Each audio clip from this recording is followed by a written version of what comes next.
Hajimemashite, watashi wa Mariku desu, 20 歳です。Martiniqueから来ました。Yoroshiku onegai shimasu. Bonjour à toutes et à tous, je suis Malik, je suis un étudiant de deuxième année à l'EJC Martinique et je réalise actuellement une période de stage obligatoire pour mon cursus scolaire que je réalise actuellement au Japon.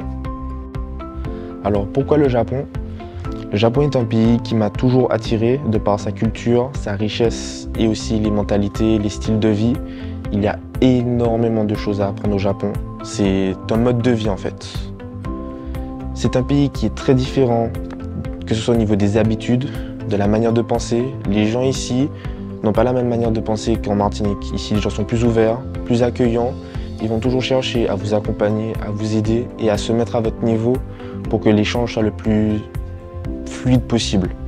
Ils vont toujours essayer de vous monter en fait et de faire monter l'échange. S'il le faut, eux, baisser leur niveau pour que l'échange soit au même niveau, plutôt que de vous rabaisser, plutôt que de se moquer. Ils vont toujours chercher des solutions et toujours vous accueillir. Si vous avez besoin d'apprendre le japonais, quoi de mieux que de venir au Japon pour le faire, sachant qu'aujourd'hui, on a tendance à se fixer beaucoup de barrières, beaucoup de limites, à croire que c'est impossible et qu'on n'y arrivera pas, et ça s'avère complètement faux. Avant de venir, je me suis fixé beaucoup de barrières. Je ne pensais pas du tout que je serais ici. On m'aurait dit que je serais au Japon, je n'y croirais tout simplement pas. Parce que pour moi, c'était une destination beaucoup trop lointaine, beaucoup trop de barrières, la langue. Alors qu'en fait, tout ça, ce sont juste des a priori, des choses, des nuages négatifs dans nos têtes qui nous empêchent en fait de réaliser nos objectifs. Le plus dur, c'est de se lancer. Et croyez-moi, une fois qu'on se lance, on ne peut qu'apprécier et que s'enrichir.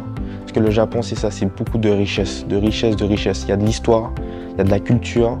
Et bien sûr, on mange très très bien au Japon. On mange très très bien pour pas cher. La vie est vraiment pas chère ici. Et c'est vraiment une expérience de vie que je recommande beaucoup.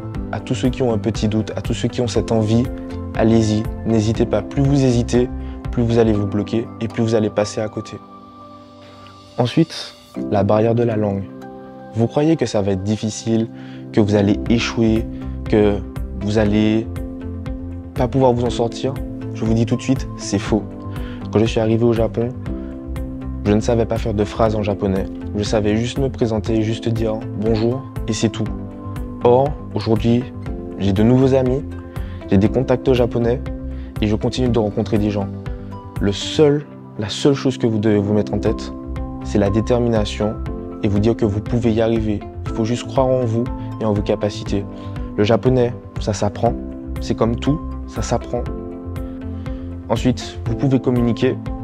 Il y a des gens qui arrivent à communiquer en anglais. La communication se fait. Vous allez voir petit à petit, vous allez prendre vos marques, prendre vos repères et ça va très très bien se passer. Vous allez devenir amoureux du Japon, je vous le dis. Il faut savoir aussi que lorsque vous venez au Japon, mais n'oubliez pas une chose, c'est que vous ne venez pas seul. J'imagine Japan sera toujours là pour vous accompagner, que ce soit pour aller voir vos entreprises, que ce soit même pour avoir quelques conseils sur la vie quotidienne ou autre, ils seront toujours là pour vous accompagner. Quoi que ce soit, ils seront là. Que ce soit à midi, à 2 h du matin, vous envoyez un message, vous cherchez à les contacter, ils répondront. Ils vont toujours chercher à vous accompagner et à vous aider à surmonter vos difficultés. Et aussi, ce qui est génial avec J'imagine Japan, c'est qu'en plus d'être en entreprise et de pouvoir évoluer en entreprise, vous prenez des cours de japonais dans la semaine à l'université. Donc c'est quelque chose d'incroyable car il n'y a pas de meilleur moyen d'apprendre le japonais en fait.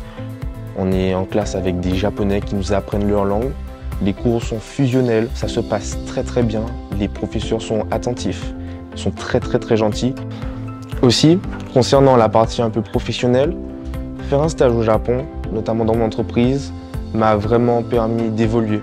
D'évoluer en tant qu'humain et aussi en tant que professionnel, car j'ai pu exercer en fait de l'anglais, du japonais et découvrir aussi des nouvelles méthodes de travail parce que les Japonais n'ont pas la même manière de travailler que nous. C'est vraiment une technique d'assiduité, mais qui en même temps est tellement naturelle en fait que tous les clichés que vous pouvez avoir vis-à-vis du Japon s'avèrent la plupart du temps faux ou pas si importants en fait. Franchement, ça m'a vraiment permis de dépasser mes limites, de toujours chercher à persévérer, à aller plus loin et à me perfectionner. Tu veux partir au Japon, mais tu penses que c'est trop loin. que c'est trop difficile. Les gens te disent que tu n'y arriveras pas, que ça sert à rien, que tu te mets des difficultés, que tu te prends la tête pour rien. Qu'est-ce que tu vas faire aussi loin de ton pays? Ben, plus tu vas les écouter, moins tu vas avancer. Dans la vie, il faut savoir prendre des décisions et faire des choix. Faire le choix de partir au Japon est un choix qui peut s'avérer crucial pour ta vie, que ce soit personnel ou professionnel. Tu vas apprendre des choses et tu vas t'enrichir personnellement d'un tel point qu'en fait tu évolueras tout de suite et tu verras tout de suite ton évolution. N'écoute pas les gens et ne les laisse pas te fixer des barrières parce que ce qui nous empêche le plus d'avancer, c'est nous-mêmes. Tant que tu ne prends pas la décision, personne ne la prendra pour toi. Donc si ça fait partie de ton rêve, si c'est quelque chose qui te tient à cœur et que tu as envie de découvrir, d'essayer, eh bien, qu'est-ce qui t'en empêche? Alors, je tiens beaucoup à remercier J'imagine Japan qui nous a accompagnés durant les démarches en Martinique avant pour partir, car sur cette période de stage, il faut le visa. C'est des démarches qui ne sont pas évidentes si on y va tout seul. Donc J'imagine Japan nous a bien accompagnés, même à la réception ici, ils nous ont accueillis pour nous accompagner aussi dans les entreprises et tout. Donc je tiens vraiment à les remercier pour leur présence et leur soutien. Je tiens également à remercier le GC, surtout Violetta. Merci beaucoup pour le travail qu'elle fournit et cet acharnement qu'elle a pour nous accompagner et nous permettre de réaliser nos rêves. Merci beaucoup. Je tiens aussi à remercier beaucoup les professeurs qui nous ont beaucoup accueillis, qui malgré au début nos difficultés, ont toujours cherché à nous faire progresser tout en restant très gentils et très attentifs en fait, très attentionnés. Je tiens aussi beaucoup à remercier mon entreprise d'accueil. Franchement, Fox Global a été juste génial. Ils m'ont accueilli à bras ouverts. Et je tiens beaucoup aussi à remercier mes parents qui m'ont accompagné, qui même quand ils étaient réticents au début ont fini par me soutenir. Et mes amis aussi, qui m'ont jamais dit de baisser les bras, qui m'ont dit de croire en mon rêve. Et je tiens à remercier toutes ces personnes qui font qu'au final, je réalise peut-être même l'une des plus belles expériences de ma vie.